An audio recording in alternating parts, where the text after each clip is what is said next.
গ্রামের একটা রাস্তা পাকা করবার জন্য প্রতি কিলোমিটারে আপনার 84 লক্ষ টাকা সরকার বরাদ্দ দেয় এবং তারা হিসাব করে দেখেছে আপনি যদি আন্তর্জাতিক মানের রাস্তাও করেন কোনোভাবে এটা 30 লক্ষ টাকার বেশি 1 কিলোমিটার খরচ হওয়ার কথা না। মানে আপনাকে 54 লক্ষ টাকা চুরি করবার সুযোগ দেওয়ার পরেও সেই 30 লক্ষ টাকার কাজটাও আমাদের এই রাজনৈতিক ঠিকাদাররা করে না। কারণ গ্রামে আপনারা জানেন অলমোস্ট সব ঠিকাদার হলো পলিটিক্যাল, কোনো প্রফেশনাল কন্ট্রাক্টর নাই এখানে।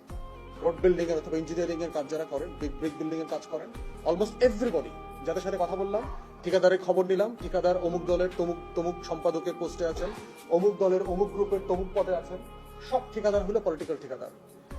পৌরসভা অঞ্চলে আপনার 1 কিলোমিটার রাস্তার জন্য সরকারের বরাদ্দ হচ্ছে 2.5 কোটি টাকা। সরকারি কর্মকর্তারা বলেছেন যদি আপনি আন্তর্জাতিক মানের রাস্তা করেন এখানে খরচ হবে 1 কিলোমিটারে 84 লক্ষ টাকা সর্বোচ্চ। তাহলে আপনাকে কি পরিমাণ টাকা চুরি করবার জন্য সরকার বরাদ্দ দিচ্ছে, এরপরও হচ্ছে ওই টাকাটার কাজ হচ্ছে না। এই হচ্ছে আমার গ্রামীণ জনপদের দুর্ভোগ দুরবস্থার কথা।